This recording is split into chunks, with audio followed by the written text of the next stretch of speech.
Fala, meus consagrados! Bem-vindos a mais um bate-papo. Sou o Vitor Batman e, como sempre, antes de começar o vídeo, eu já vou pedir para vocês curtirem o vídeo, se inscrever no canal, fazer todas as coisas de rede social. Se você já me conhece e quiser dar uma forcinha pro canal, clica no link aqui embaixo da Flute e se você comprar qualquer coisa, você vai me ajudar a produzir esses vídeos. Hoje eu quero falar sobre guerra às drogas, que é um tema que sempre traz bastante polêmica e discussão. Em tempos como o nosso, onde a polarização impede que a gente tenha um diálogo com o outro lado do espectro político, eu acho importante a gente lembrar que a gente tem algumas coisas em comum. Por exemplo, não importa se você se considera de esquerda, de direita ou de centro, eu vou citar que você gostaria que o Brasil tivesse menos dependentes químicos, que a gente tivesse menos homicídios, que o crime organizado tivesse menos influência sobre as nossas instituições públicas. Acertei? Então, ótimo. A gente descobriu que a gente tem algumas coisas em comum. O que muda é como a gente alcança esses objetivos. Eu ouço de alguns que a gente devia endurecer as penas para conseguir chegar nesse objetivo, como diminuir a maioridade penal, penas mais pesadas para crimes relacionados ao tráfico de drogas, ou até mesmo trazer de volta a pena de morte. A ideia por trás disso é que as penas mais pesadas vão deter os criminosos, que esses vão pensar duas vezes antes de cometer um crime. E bom, olhando por cima, uma ideia que parece fazer sentido, né? A pena é mais pesada, o cara vai ficar com o pé atrás.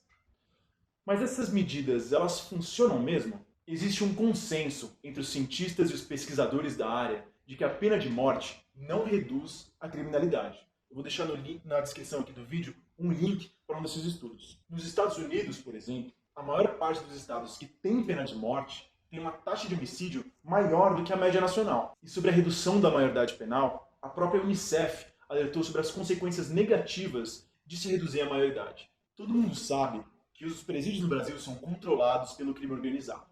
Então, se a gente começar a colocar nossas crianças de 16 anos dentro dos presídios, a gente só vai estar oferecendo a nossa juventude para o crime organizado. Vamos fazer um exercício. Imagina que você é um jovem pobre da periferia que ficou preso dos 16 aos 23 anos por um crime que não envolve violência. Quando você sai de lá, você tem uma dívida com as facções que te protegeram enquanto estava dentro do presídio. E essas dívidas vão ser cobradas. E tendo um histórico criminal e sem uma educação completa, vai ser quase impossível você conseguir um emprego. Então, quais são as suas opções para pagar essa dívida com a facção? As próprias facções não têm interesse nenhum em deixar esse jovem livre. Ele quase não tem saída. Então, o que a gente pode fazer para resolver esses problemas? Bom, antes de propor soluções para a guerra às drogas, eu acho importante a gente entender melhor como que ela funciona. E a primeira coisa que a gente precisa entender é que não existe, nem nunca existiu, uma sociedade sem drogas. Desde os primórdios da humanidade, nós, como espécie, cultivamos e utilizamos essas substâncias que alteram nossa consciência e nossa percepção da realidade, seja em rituais religiosos, por uso medicinal ou até recreativo. A cannabis, por exemplo, começou a ser cultivada pelo homem há mais de 8.000 anos. Ou seja, a gente fuma maconha há quase tanto tempo quanto a gente planta trigo. A proibição da maior parte das drogas começou nos Estados Unidos, no início do século passado. Com a guerra às drogas, o esforço do Estado é combater os produtores e traficantes das drogas. Ou seja, você vai estar combatendo a oferta sem reduzir a demanda. Quem sabe o básico da economia e conhece a lei da oferta e procura, sabe que se você reduzir a oferta, se reduzir a demanda junto, você vai valorizar o preço do produto. Ou seja, se você conseguir apreender metade das drogas do Brasil, você só vai valorizar a droga dos traficantes que sobraram. E como o mercado de drogas não é sensível a preço, ou seja, as pessoas consomem não importa qual for o preço, você vai estar afunilando o dinheiro desse mercado gigantesco para alguns produtores. Isso cria oligopólios e monopólios poderosíssimos, porque só as organizações mais bem preparadas conseguem ser fortes o suficiente para resistir às ações da polícia e do governo. O melhor exemplo disso é a produção de metanfetamina nos Estados Unidos.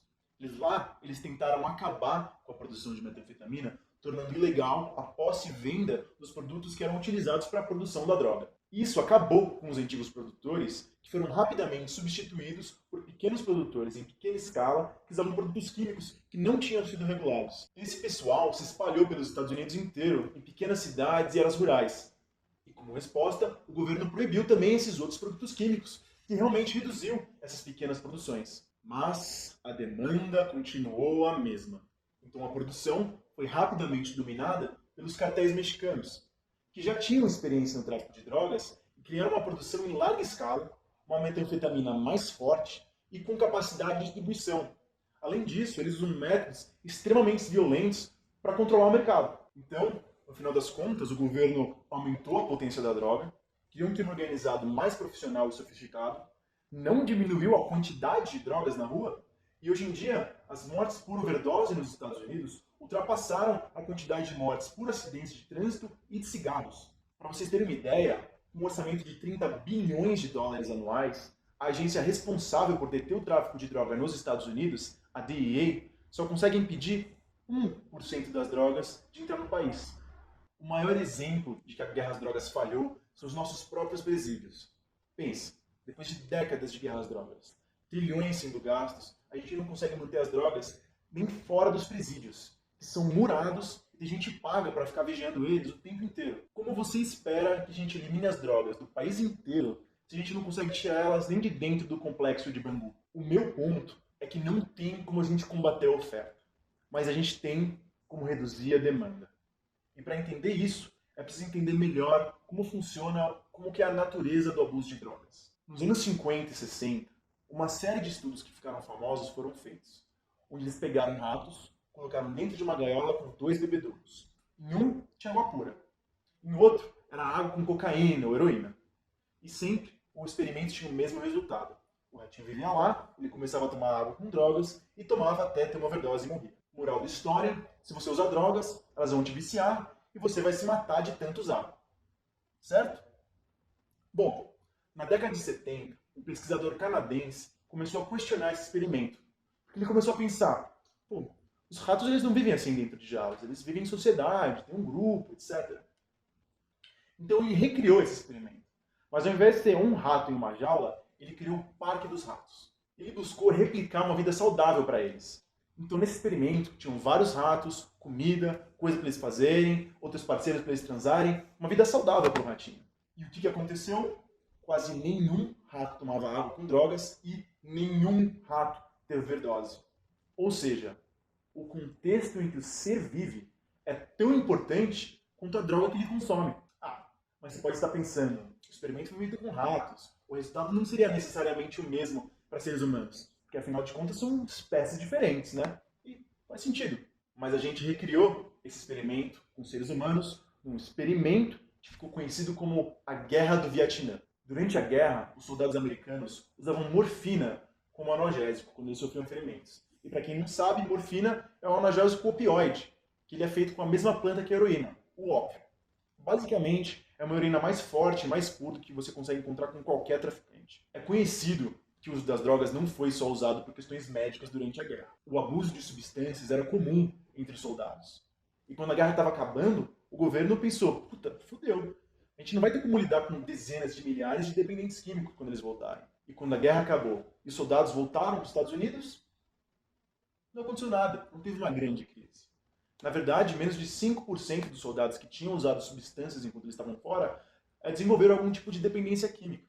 Lógico, algumas pessoas realmente tiveram problemas com isso, mas é um número muito menor do que pensavam que ia ser. A maior parte dos soldados só voltou para suas famílias e para os trabalhos que eles tinham e voltaram a ter uma vida normal. Isso e mais uma série de pesquisas feitas posteriormente mostram que se você tem uma vida saudável, se você consegue enxergar propósito na sua vida, se você tem bons relacionamentos sociais, você tem uma chance muito maior de não desenvolver uma dependência química. Não é à toa que depressão e abuso de substâncias andam de mão dada. Pesquisas mostram que as áreas nos Estados Unidos com os maiores índices de suicídio e de prescrição de remédios para depressão também são as áreas com os maiores índices de dependência química. Isso não é coincidência. E é por isso que esse tema tem que ser tratado como uma questão de saúde pública. E não apenas um problema de segurança que deve ser retratado com repressão e truculência policial. E eu não estou falando isso porque sou um hippie, paz e amor. Os países que tratam isso como uma questão de saúde pública tiveram resultados extremamente positivos. A Suíça, por exemplo, nos anos 80 e 90, tinha um problema seríssimo de heroína no país. O índice de infecção de AIDS estava explodindo, overdoses eram comuns e violência na rua se tornou um problema nas grandes cidades. Mas ao invés das autoridades suíças tratarem isso com repressão e truculência, eles trataram como um problema de saúde pública. Então o que eles fizeram? Eles descriminalizaram o uso das drogas. O que significa que se você era pego como usuário, você não era preso. Além disso, eles também criaram centros onde os dependentes eram ajudados a largar o vício. Isso incluía acesso à heroína de qualidade para auxiliar no processo de abstinência, agulhas limpas para evitar infecções, quartos seguros e supervisão médica para evitar overdoses. E além disso, eles criaram programas para reintroduzir os dependentes químicos de volta à sociedade, como ajuda para encontrar moradia e emprego. E com essas medidas, o crime organizado foi enfraquecido. As mortes relacionadas a drogas reduziram em 92%. O índice de HIV entre os dependentes químicos caiu de 50% para 10%. A violência e prostituição nas ruas quase deixou de existir. E mesmo com a droga sendo distribuída de graça pelo governo, a quantidade de pessoas que usam heroína só reduziu, contradizendo o que os críticos dessa política diziam que ia acontecer quando ela foi implementada. Olha, a guerra às drogas traz uma série de problemas extremamente complexos para a gente resolver. Mas depois de 40 anos, já deu para a gente ver o que funciona e o que não funciona. Essas medidas são mais eficazes, tratam as pessoas viciadas como seres humanos e são muito mais baratas. Dizem que a definição de loucura é fazer a mesma coisa repetidamente e esperar resultados diferentes. Talvez seja a hora da gente tentar outra coisa. Nas próximas semanas eu vou postar mais vídeos sobre o assunto, onde eu quero falar sobre os argumentos a favor da legalização da cannabis e como a gente pode criar políticas públicas que reduzam o consumo de drogas lícitas e ilícitas entre os nossos jovens e adolescentes. Então, se você gostou desse vídeo, não esquece de ligar as notificações para você saber quando a gente for soltar os próximos. Se você gostou da minha opinião, se achou que eu falei muita besteira, conta aí nos comentários o que você acha que a gente devia fazer para lidar com a guerra às drogas. É isso, pessoal. Bom dia e até a próxima.